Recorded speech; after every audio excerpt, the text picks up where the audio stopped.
منافقوں کے بارے میں فرمایا گیا اللہم ارکسہما فی الفتنۃ رقصا ودعہما الی النار دعا، اے اللہ ان دونوں کو فتنے کی گندگی میں ڈال دے اور جہنم میں دھکے دے کر پھینک دے۔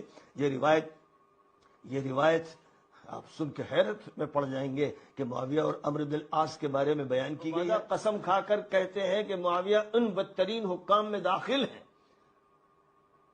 امام حاکم نے مستدرک میں روایت ذکر کی اور حضرت عبادہ ابن الصامت جلیل القدر صحابی ہیں، وہ یہ کہتے ہیں کہ بدترین حکام میں معاویہ شامل ہے۔ معاویہ فرعون هذه الامہ، معاویہ اس امت کا فرعون ہے، اور یہ روایت صحیح روایت ہے۔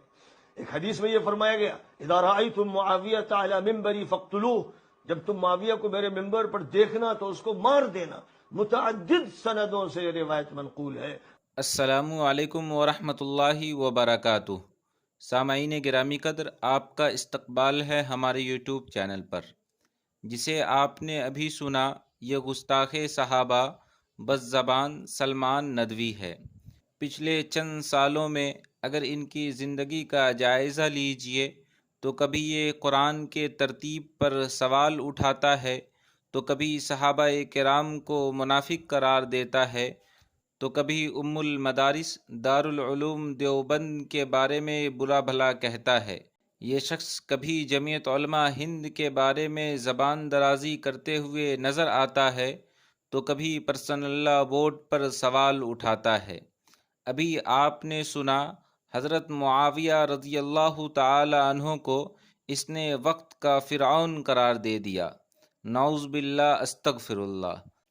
اس سلسلے میں حقیقت کیا ہے، ہم ماہر فلکیات حضرت مولانا سمیر الدین صاحب کی زبانی جاننے کی کوشش کرتے ہیں۔ نحمدہ ونصلی علی رسول الکریم، اما بعد۔ حضرت مولانا سلمان ندوی صاحب دامت برکاتہم نے ایک ویڈیو میں کہا کہ حضرت معاویہ رضی اللہ تعالیٰ عنہ اس امت کے فرعون ہیں، اور انہوں نے حوالہ دیا مستدرک الحاکم کا۔ جب میں وہاں گیا تو دیکھا کہ وہاں تو ولید ابن یزید کے بارے میں فرمایا ہے، بلکہ صرف ولید کے بارے میں فرمایا، حضرت معاویہ رضی اللہ کا وہ ذکر ہی نہیں ہے۔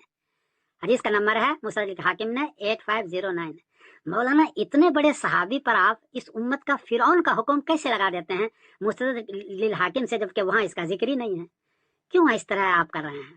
جبکہ بات یہ ہے کہ حضرت معاویہ رضی اللہ تعالیٰ وہ عظیم شخصیت ہے جنہوں نے 3 بڑے بڑے کام کیے ہیں۔ پہلا کام انہوں نے کیا ہے کہ حضرت علی رضی اللہ تعالیٰ عنہ سے جو جنگیں کروائی اپنوں میں، 3 شیعوں نے 3 جنگیں کروائی، جنگ جمل، جنگ صفین، جنگ نہروان، اپنوں میں کروائی۔ ان سارے شیعوں کو مار مار کے سینٹنگ میں کر دیا اور حضرت علی رضی اللہ تعالیٰ کے قتل کا بدلہ لیا۔ حضرت معاویہ نے کیا ہے، معاویہ رضی اللہ کے زمانے میں ایک بھی جنگ اپنوں میں نہیں کرنے دی، اور کسی شیعہ کا پتہ نہیں ہے جو جنگیں کروا رہے تھے اپنوں میں۔ تو پہلا تو یہ ہے کہ حضرت معاویہ رضی اللہ تعالیٰ نے حضرت علی رضی اللہ عنہ کے قاتل کا بدلہ لیا ہے۔ حضرت حسن رضی اللہ تعالیٰ عنہ کے جان میں خنجر مارا شیعوں نے، ان کا بھی انہوں نے بدلہ لیا ہے۔ کتنا بڑا کام ہے۔ اور دوسرا یہ ہے کہ حضرت حسن حضرت حسین کو اتنے مال دیے، اتنی عزت دی، اتنا احترام دیا، اس سے پہلے کسی نے نہیں دیا تھا، حضرت معاویہ نے دیا، جبکہ ان کے والد کے ساتھ جنگ ہوئی ہے۔ اور تیسرا کام یہ ہے کہ 20 سال تک انہوں نے حکومت کی اور انصاف کے ساتھ حکومت کی، اپنوں میں جنگ نہیں ہونے دی۔ بڑی بات یہ ہے کہ اپنوں میں جنگیں چل رہی تھی اور حضرت علی رضی اللہ عنہ کے ساتھ ہو کر کے انہی کو قتل کر رہے تھے، ان کے خاندان کو قتل کر رہے تھے، ایک بھی جنگ اپنوں میں نہیں ہونے دی۔ تو 3 کام ہوئے۔ ایک تو یہ ہے کہ حضرت حسن حضرت حسین کو بہت نوازا، اہل بیت کو۔ دوسرا جنگ اپنوں میں نہیں ہونے دی۔ تیسرا کہ جو قاتلان علی تھے اور قاتلان حضرت حسن تھے، ان ساروں کو اس نے سینٹنگ میں ڈالا ہے، اتنا بڑا کام کیا ہے۔ اور تیسرا یہ ہے کہ بڑے انصاف کے ساتھ 20 سال تک حکومت کی، اس سے پہلے 20 سال حکومت کسی اور کی نہیں ہوئی ہے۔ اسی لیے نبی کریم نے فرمایا تھا اللہم مکن لہو فی البلاد وقہم سوء العذاب، طبرانی حدیث کا نمبر 1065، کہ یا اللہ ان کو شہر کے اندر، ملکوں کے اندر جمع دے، چنانچہ جمع دیا۔ تو اتنے بڑے آدمی صحابی رسول صلی اللہ علیہ وسلم کو آپ ادھر سے ادھر سے کسی اور کے حوالے میں سے کیسے آپ ان کو ملک العجوز اور اس امت کے فرعون قرار دے رہے ہیں؟ ایک اور حدیث آپ نے پیش کیا اللہم ارکسہما رقصا ودعہما الی النار دعا، مسند احمد، حدیث کا نمبر ہے 19779۔